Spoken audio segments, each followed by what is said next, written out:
It was supposed to be a simple drive home. The coastal highway was empty, bathed in the pale, cold glow of a midnight moon. Ethan was at the wheel, his eyes fixed on the road. Marcus was in the back, and I was just enjoying the cool sea breeze. We were talking about nothing important, the kind of easy conversation that fills the silence of a long night trip. Then we passed it for the first time. A bent road sign with a faded arrow leaning precariously over the asphalt. I felt a small flicker of recognition, a strange sense of déjà vu, but I brushed it off as exhaustion. Just a sign, right? 10 minutes later, the air in the car suddenly felt colder.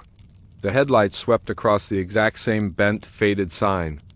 Ethan slowed the car down. We all went silent. We hadn't turned. There were no exits. We had been driving in a straight line. We kept going, faster this time, desperate to find a landmark that made sense. But the road just stretched into the infinite black. When we passed the sign for the third time, the confusion turned into a sharp, jagged unease. This was impossible. I checked my phone, no signal. Marcus checked his. Just a blank, glowing screen. We were cut off from everything. The car was moving at 60 miles an hour, but the horizon never got any closer. The stars above remained perfectly, terrifyingly still. The headlights began to flicker. In that brief moment of darkness, I saw a figure standing by the road, watching us pass. None of us spoke. The silence was heavy, pressing against our eardrums like deep water. We weren't on the road anymore. We were inside the road. Part of a loop that had no beginning and no end. Just us, the car, and the midnight that never ends. No one spoke for a while after that, not because we agreed to stay quiet, but because none of us knew what to say. The longer the silence stretched, the more it felt like something was listening for it to break, like words mattered now. Ethan kept driving, eyes locked on the road ahead, but his posture was rigid, controlled, as if forcing the road to behave normally. For a few minutes, nothing happened. Just the same endless stretch of asphalt. I almost believed whatever that moment was had just been in our heads. Until Marcus leaned forward slightly and said, "Look at the lines." I didn't understand at first, but then I focused on the lane markings. The dashed white lines dividing the road felt off, not broken, just wrong. Then I saw the pattern. The spacing wasn't consistent. Every few segments, the same slight gap appeared again, identical down to the smallest detail. It was like a copied section of road pasted endlessly. Ethan's grip on the wheel tightened. He muttered, "That's not normal." Marcus let out a quiet, humorless laugh. "Yeah, no kidding." The car filled with heavy silence again, but it felt closer now, like we weren't just inside the road. We were being contained by it. I checked my phone again. Still dead. No signal, no notifications. Like it had been cut off from everything outside this place. The Maps app displayed a blank grid. No roads, no landmarks, just an empty map with a small blue dot stuck in the center. Marcus shook his head. "That's not right." Ethan didn't even look. He just kept his eyes forward and said, "Close it."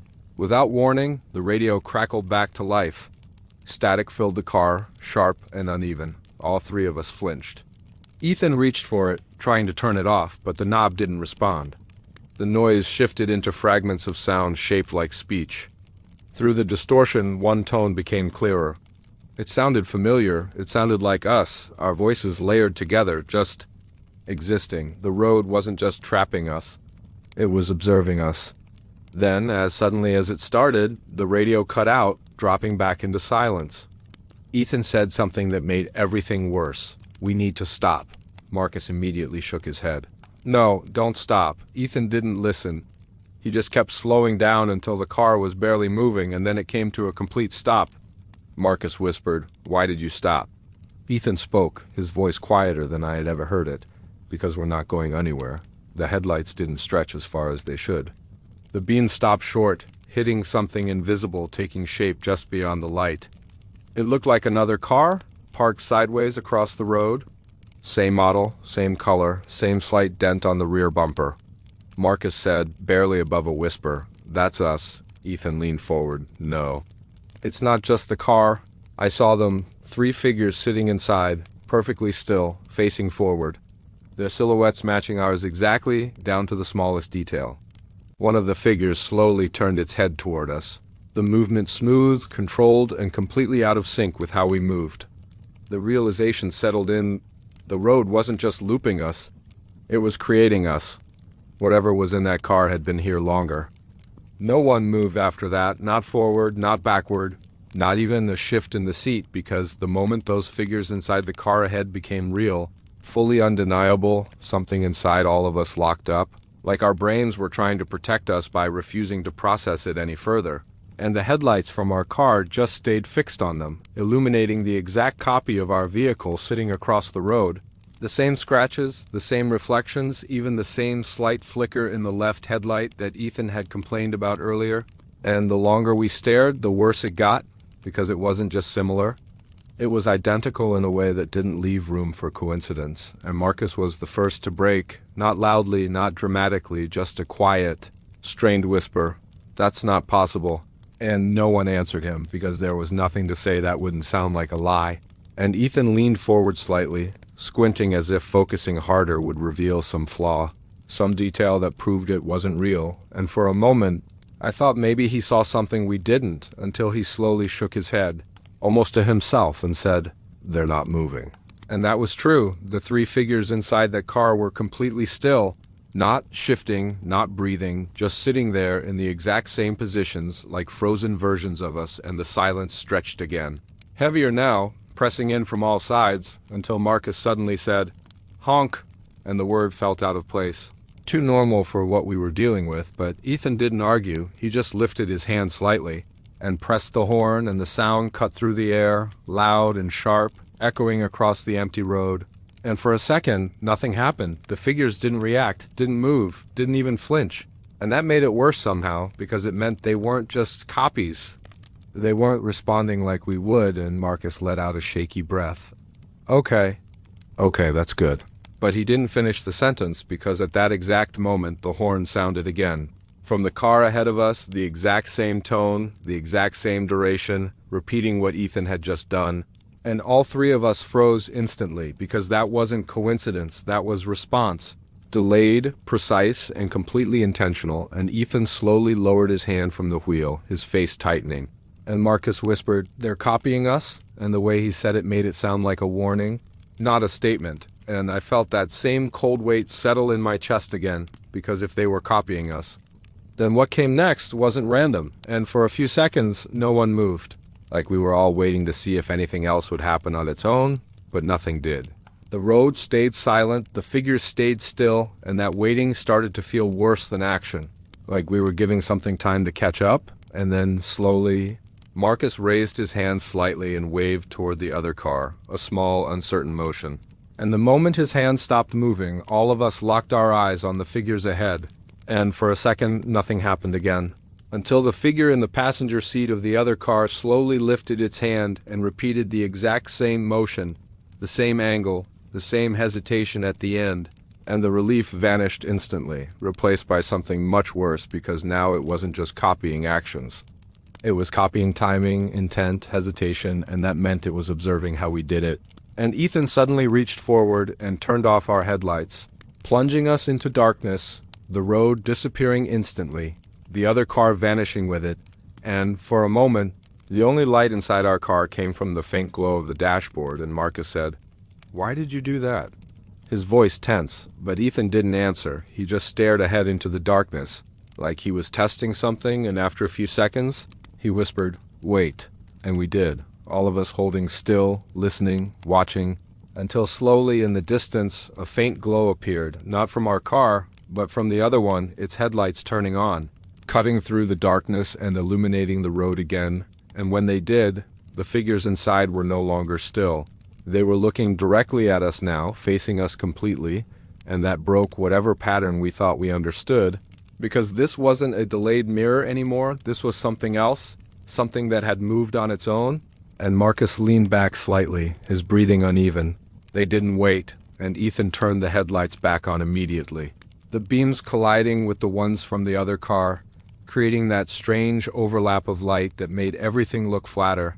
And for a moment, the two cars just sat there, facing each other, identical in every way except for one detail. The figures inside ours were breathing, shifting slightly, alive. And the ones in the other car weren't anymore. They were still again. Completely motionless, like they had finished whatever adjustment they needed to make, and then, without warning, the driver's side door creaked open, the sound sharp in the quiet night, and all three of us leaned forward instinctively, watching as the door opened fully, revealing the figure inside, and for a second it didn't move, just sat there. 1 foot now visible on the road, and then it stepped out, smooth, controlled, and stood upright beside the car. And that's when I felt something inside me shift in a way I couldn't explain, because even from that distance, even with the shadows, I knew exactly what it looked like. And I didn't need to see its face because the way it stood, the posture. It was Ethan, not a copy, but something that had already learned him well enough to move like him. And before any of us could react, the other 2 doors of that car opened at the same time, the sound echoing slightly, and the figures inside stepped out together, one from each side, their movements just as smooth, just as controlled, and I felt my chest tighten as I realized what that meant, because now it wasn't just one of them copying. It was all of them, and as the 3 figures stood there on the road, facing us, perfectly still, perfectly aligned, the understanding hit all at once, heavy and suffocating. The loop wasn't just trapping us anymore, it had caught up, and now it was standing right in front of us. For a few seconds, none of us reacted, because what do you even do when you're staring at 3 versions of yourselves? They were standing in the middle of the road, not distorted, not broken, but almost perfectly right. That was the part that made it unbearable. If they had looked wrong, obviously unnatural, it would have been easier to reject. But they didn't. They looked correct, just slightly too still, slightly too controlled, like every movement had been practiced for this exact moment. Ethan didn't take his eyes off the one that looked like him, his breathing slow but heavy, trying to stay calm by force. Marcus whispered, "They're not copies anymore," and I knew exactly what he meant. Copying implies delay, imitation, but this felt synchronized in a way that didn't rely on us anymore. That realization sat there, heavy and sharp, because it meant whatever rules we thought we understood had just changed again. For a moment, the only sound was the low hum of our engine and the distant, almost non-existent wind. Until Ethan suddenly said, "I'm getting out," and both of us turned to him immediately. Marcus shaking his head, "No, don't," but Ethan didn't respond, he just kept staring at the figure ahead. His expression tightening in a way I hadn't seen before, not panic, not confusion, something more focused. Before we could stop him, he opened the door and stepped out, the cool night air rushing in briefly. Everything felt wrong, like the balance had shifted the moment he left, like we had just crossed another invisible line. Marcus leaned forward slightly, his voice low and tense. "Ethan, get back in the car." But Ethan didn't move. He just stood there, a few feet in front of us, facing the version of himself across the road. Then slowly the other Ethan moved too, taking 1 step forward, smooth and controlled. That single movement made my chest tighten, because it wasn't reactive anymore, it was choosing to move. Ethan didn't step back, didn't hesitate, he just took a step forward as well, closing the distance slightly. Marcus said, louder this time, "Ethan, stop." But he ignored him, his focus locked entirely on the thing in front of him. I realized something in that moment. Ethan wasn't just reacting. He was being pulled mentally, like something was drawing him in. The 2 of them kept moving, step by step, until they were only a few feet apart, side by side, identical in every way. The difference wasn't in appearance anymore, it was in presence. One felt real, breathing, and the other felt complete. Without warning, the other Ethan lifted his hand. It wasn't copying something Ethan had just done, it was initiating.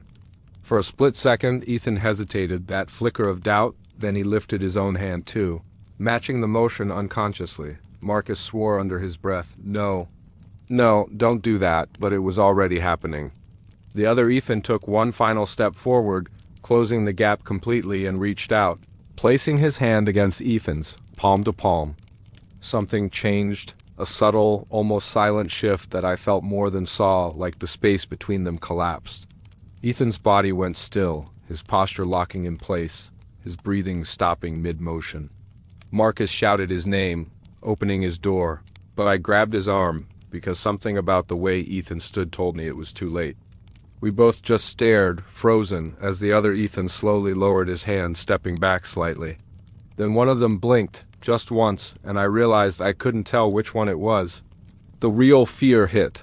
The difference between them had disappeared completely. The one that turned slightly toward us, the one that started walking back to the car. We had no way of knowing if it was Ethan anymore.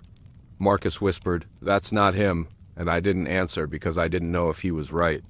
The figure reached the car, opened the door, and got inside without saying a word, sitting down in the driver's seat like nothing had happened.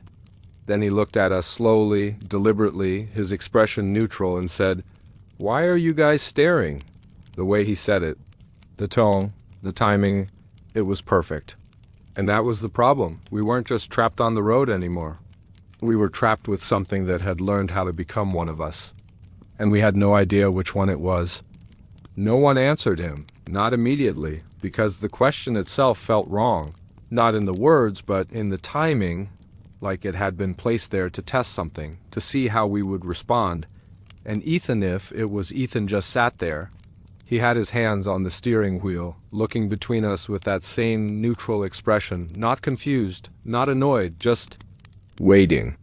And the longer we stayed silent, the heavier the air inside the car became, like it was pressing down on us, forcing a reaction. And Marcus finally let go of my arm slowly, his voice tight but controlled. "You just got out." And Ethan nodded once, casually, like it wasn't a big deal. "Yeah, I know." And that response should have felt normal, but it didn't because it didn't match what had actually happened. It didn't acknowledge the part where there were two of him, where something had touched him, where the difference between real and not real disappeared. I felt that unease settle deeper because it meant one of two things. Either he didn't remember, or he was choosing not to say anything. Both possibilities were bad, and Marcus leaned back slightly, watching him carefully. "Do you remember what happened?" Ethan's expression didn't change, he just shrugged a little. "I stepped out, you guys freaked out, now I'm back in the car, what's the problem?" The way he said it, calm, slightly dismissive, felt rehearsed, like it was a summary of events rather than an actual memory. I glanced at Marcus, and I could tell he felt it too, that disconnect, that subtle gap between what we experienced and what he was describing. Neither of us knew what to do, because calling it out directly felt dangerous, like it would force something to react, something we weren't ready for. Ethan turned the key slightly, revving the engine just enough to break the silence. "We should keep moving," he said. That was the first time since this started that his tone carried direction, and it felt wrong because we had always decided things together. But now, it felt like he was leading, like he had already decided what came next. Marcus didn't respond, he just stared ahead. I realized something that made my chest tighten. We weren't just questioning the road anymore. We were questioning him.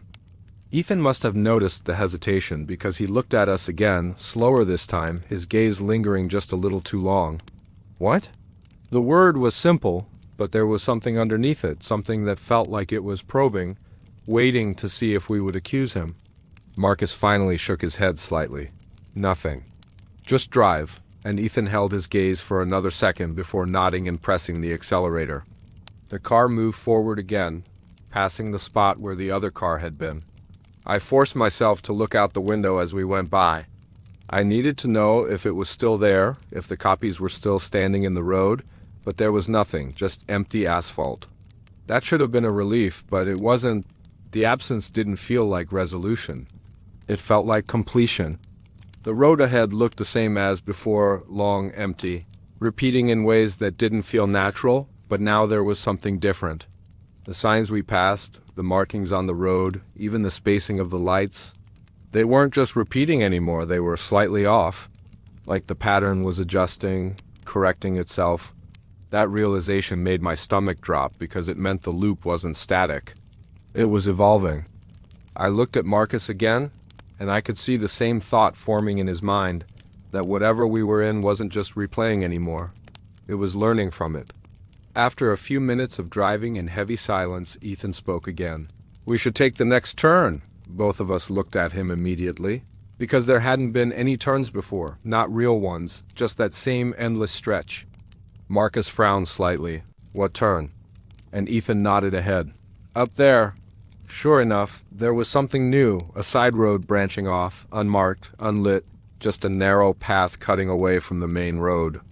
Marcus said it before I could. That wasn't there. Ethan didn't hesitate, he just said, "It is now." The way he said it made it sound like a fact, not a surprise, like he had been expecting it. The unease shifted into something sharper. Marcus's voice was lower now, more cautious. "How do you know that's the way out?" Ethan's hands tightened slightly on the wheel before he answered. "Because it wasn't there before."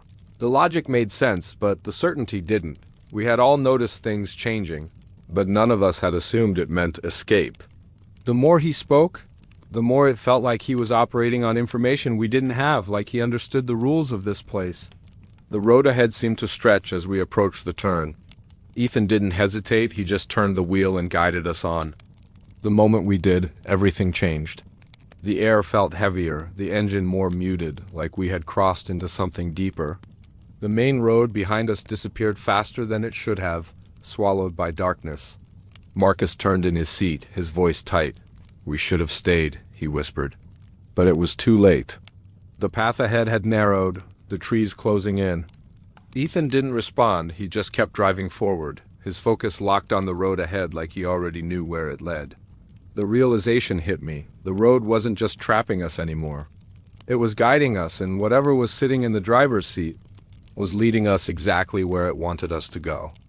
The moment we left the main road, the world behind us stopped feeling real.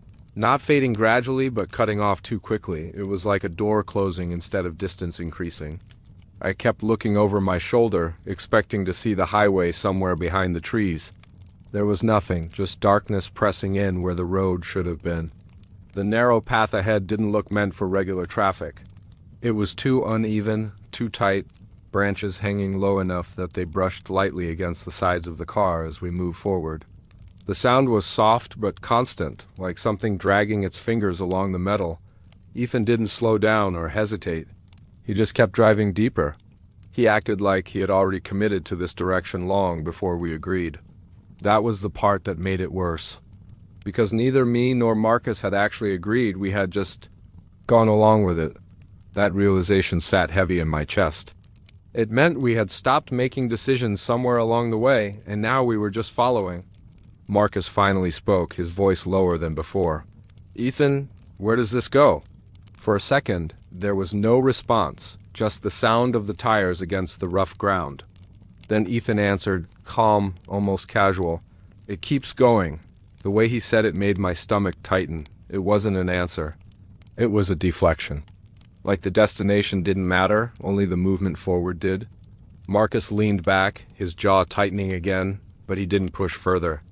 The silence returned, thicker than before. The air itself didn't want us here. I tried to focus on something normal, like the dashboard or the speedometer, but even that felt off. The numbers moved too smoothly, the needle not reacting the way it normally would on uneven ground. It felt like something was wrong with how things were being presented, not broken, just slightly misaligned, like a version of reality. After what felt like too long on that path, the trees began to thin out. The branches pulled back to reveal a wider space. I felt a small sense of relief, like we were about to come out somewhere open where we could see clearly again. Ethan slowed the car as we approached the clearing. As the headlights spread out, my chest tightened in a way I couldn't ignore. What they revealed didn't make sense. Sitting in the middle of that clearing was the road. The same highway we had just left.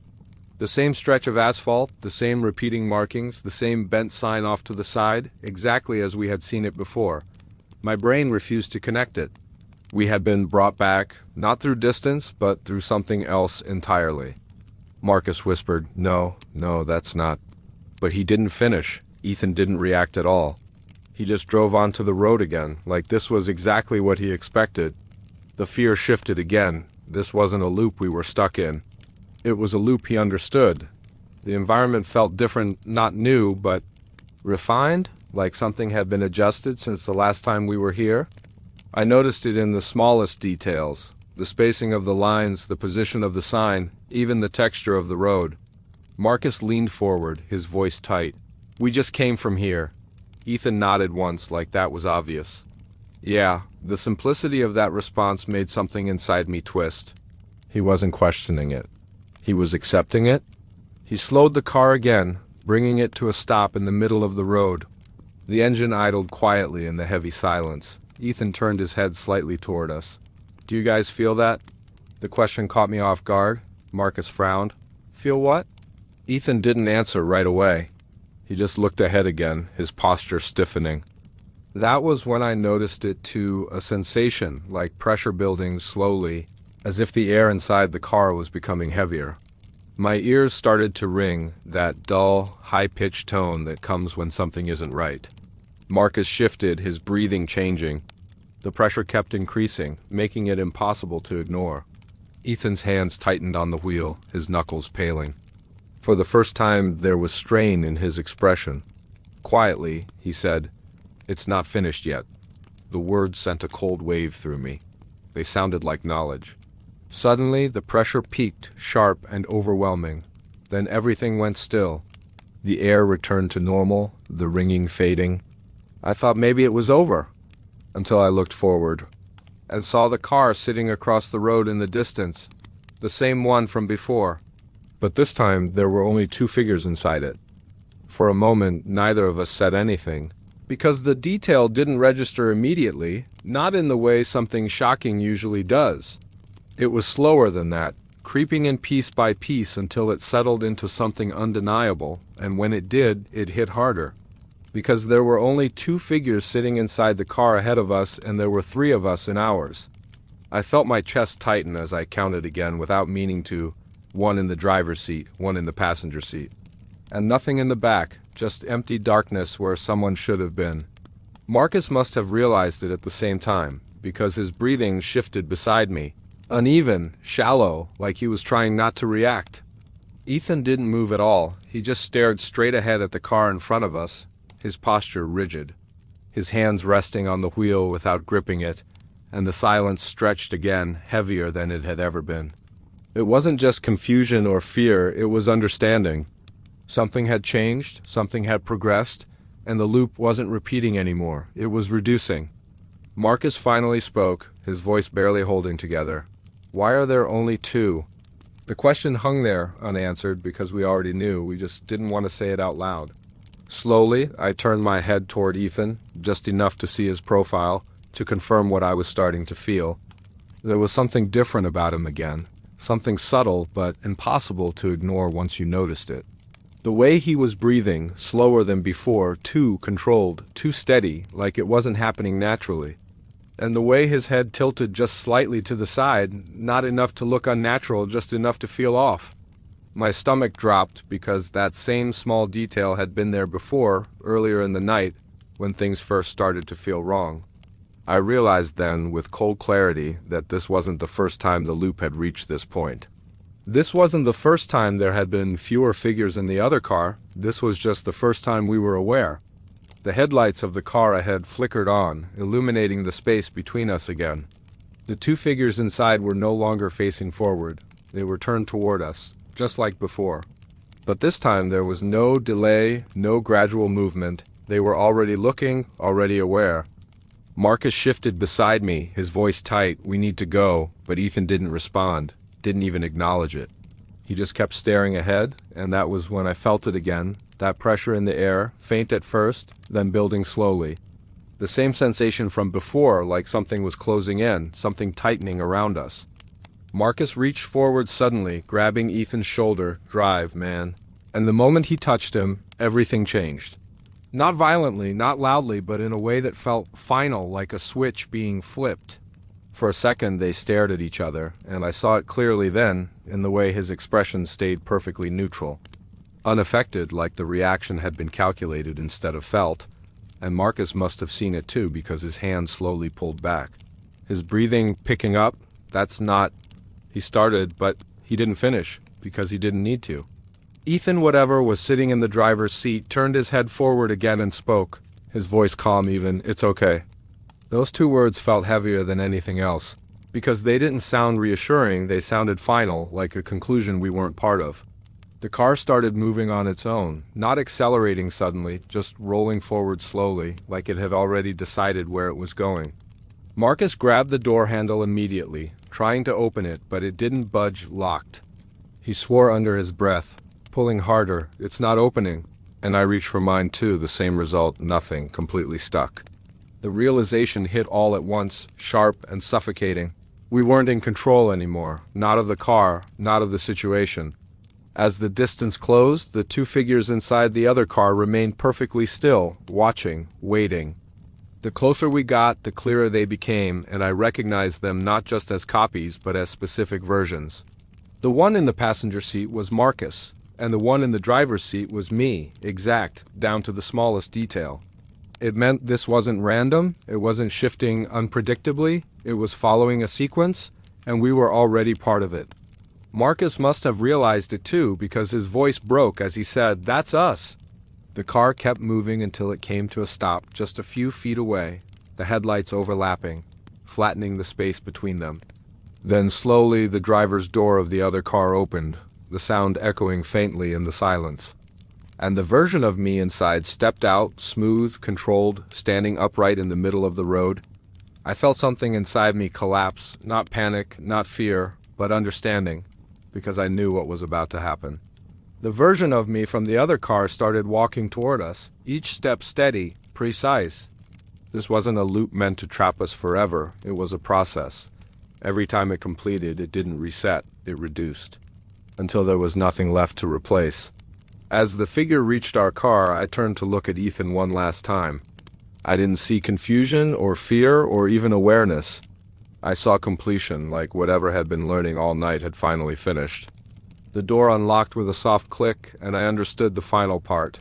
The road never repeated itself, it just kept removing us, one by one, until there was no one left who remembered the way out.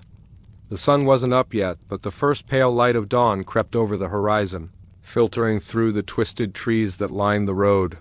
For a brief second, I thought maybe we had made it through, maybe whatever had been controlling the loop had released us. The weight in the car seemed lighter, the silence less suffocating, but that hope was immediately hollow, fragile. As I glanced around, the road looked different. Not just slightly altered, not like before, but completely off. The lines were crooked in ways that didn't match, the cracks in the asphalt forming patterns that felt deliberate, like they were pointing toward something. Marcus was silent beside me, his hands still gripping the dashboard, knuckles white, eyes wide, darting constantly. And Ethan, or the version of him still behind the wheel, didn't speak, didn't blink, just stared straight ahead with that same calm, impossible expression. From the corner of my eye, I saw it.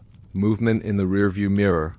Something subtle, small at first, almost imperceptible, but growing, shifting, like a shadow that shouldn't exist, sliding along the trees behind the car.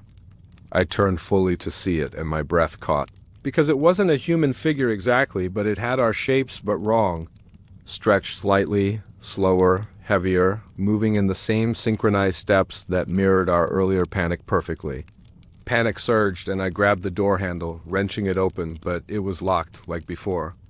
Marcus screamed, banging on his side of the car, trying desperately to open his door. The figure in the back our shadow selves was closer now, gliding along the roadside, steps perfectly timed with the car's movement.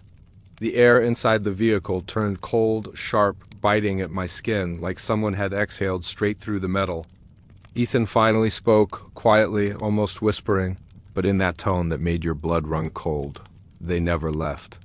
The terrifying realization that the loop hadn't ended, that the process of replacing, of mirroring, had continued even beyond our perception. My eyes were drawn to the shadows in the mirror again, and I noticed one of the figures had stepped out onto the road. It moved slowly toward our car, stopping at the front bumper, head cocked like it was observing, waiting for a signal. Then, as though rehearsed, the shadow raised its hand and tapped on the windshield. The sound echoed louder than it should have. Marcus and I froze. And then, in that silent, suffocating moment, the most horrifying truth hit us: we were never meant to escape. The loop, the copies, the shifting road, it had been about preparation, about something learning us, studying us. The figure leaned closer, tilting its head, and for the first time, I felt like it smiled, not a human smile, but a mimicry. That's when Ethan finally looked at me. and his voice was indistinguishable from my own internal thoughts. It's still out there. The shadow stepped back, fading into the darkness beyond the road, leaving only the cold knowledge that it hadn't gone anywhere. The loop would continue, and whatever had been replacing us would come for the next version. Marcus gasped, gripping my arm, and I realized then fully that there was never an escape. The road was endless. The dawn offered nothing but the illusion of safety. Subscribe to Tales of the Dark, where every story gives you a nightmare